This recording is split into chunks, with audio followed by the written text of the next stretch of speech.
Olá, querido amigo, tudo bom? Que alegria estar com vocês mais uma semana estudando a lição.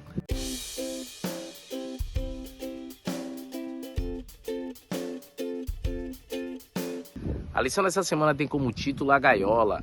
Semana passada a gente estudou sobre vários crisóis e essa semana a lição ela se detém mais aí o aspecto do crisol da maturidade. Como eu falei semana passada, o crisol da maturidade tem mais a ver com perdas e ganhos. Como a gente precisa amadurecer, entendendo de que em um mundo mal que estamos, nós teremos as consequências do pecado. Não é que a gente vai se acostumar com o pecado e com o erro, porque não estava no plano de Deus. Mas as consequências deles a gente precisa entender. E a gente, como indivíduo, comunidade, igreja, a gente precisa entender de que existe essas consequências e saber lidar com elas. O povo de Israel passou por várias situações e teve que amadurecer e ver a mão de Deus conduzindo eles. Então a vida e salvação são experiências que não podem ser teóricas, mas a gente precisa entender na nossa vida o plano de salvação de Cristo Jesus e experimentar essa salvação por meio dos seus atributos, né? E da sua manifestação em nossa vida. Assim Deus se torna o Senhor dos Exércitos, aquele que nos conduz nessa experiência e que nos leva ao crescimento e à transformação. Então a lição dessa semana ela tem dois destaques. Primeiro, Deus nos conduz nas lutas deste mundo decaído. Além de nos consolar, isso também nos dá força e confiança no Senhor. Então é Ele que nos conduz neste mundo caído. Segundo, somente quando Deus nos guia nas batalhas da vida, crescemos e somos transformados. Então, queridos, o guia de Deus, ele é importante para a nossa vida.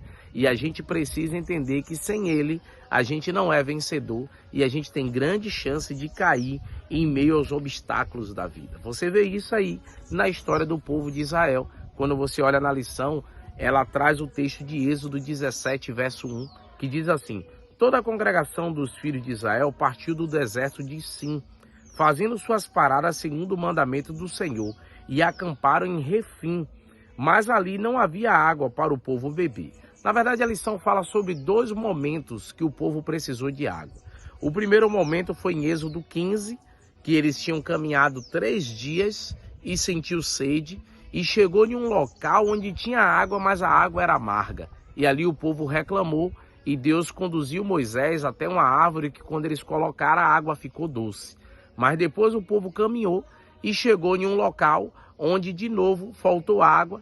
Deus então mandou Moisés escolher alguns dos líderes, os anciões, e foi até um local onde ele bateu em uma rocha, Horebe, e da rocha saiu água. E o povo assim bebeu daquela água e ali então saciou a sua sede. E aí a lição traz algumas questões bem interessantes. A primeira é, por que Deus, o Deus de Israel, revelou aos israelitas sobre si mesmo em Mar e Refim? Que lições deveria ser aprendido? E depois a lição tem outra pergunta, o seguinte, o povo perguntou, né?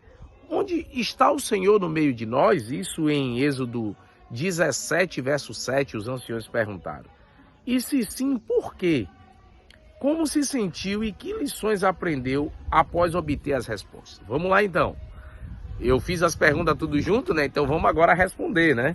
Primeiro, o que Deus queria ensinar ao povo de Israel? Primeiro, a obediência, amigos. As bênçãos de Deus vêm mediante a obediência. A gente quer ser abençoado, mas quer fazer as coisas do nosso jeito. Lembre-se, do jeito de Deus dá certo. É isso que você tem que entender. Você quer receber as bênçãos de Deus, quer ir até o Senhor e dizer, ô Senhor, me ajude, ó, o Senhor prometeu. Então, para você falar isso, você tem que ser obediente. Porque mesmo você sendo obediente, lembre-se, você é a criatura e ele é o Criador. Ele concede se ele quiser. Lembre-se de Jó. Jó chegou um momento a achar que ele era muito justo. E Eliú disse, Jó, tu não é mais justo do que Deus. Mas Jó sabia que ele não havia cometido esse erro para estar sofrendo tanto.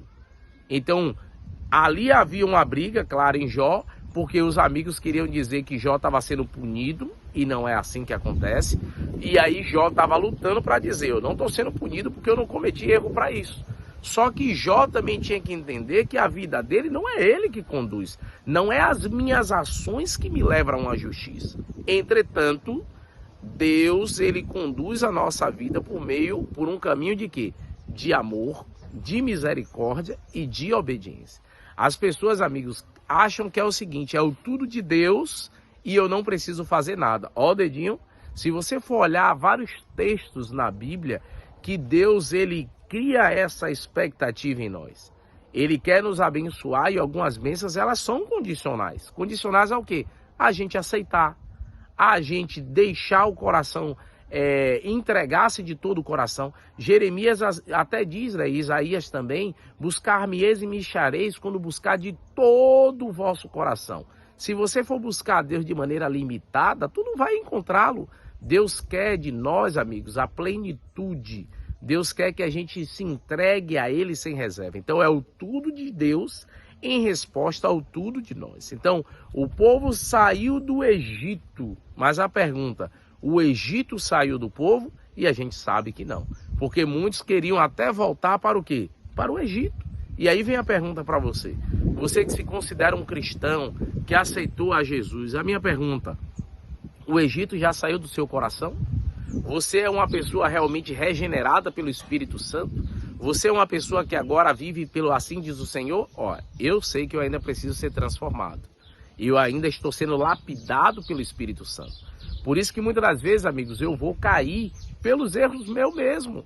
Então, por isso que muitas das coisas que ocorrem em minha vida é simplesmente a misericórdia de Deus. É assim na sua vida, na minha vida. Então, por isso que a lição dessa semana fala sobre o crisol de maturidade, porque Deus queria que o povo amadurecesse.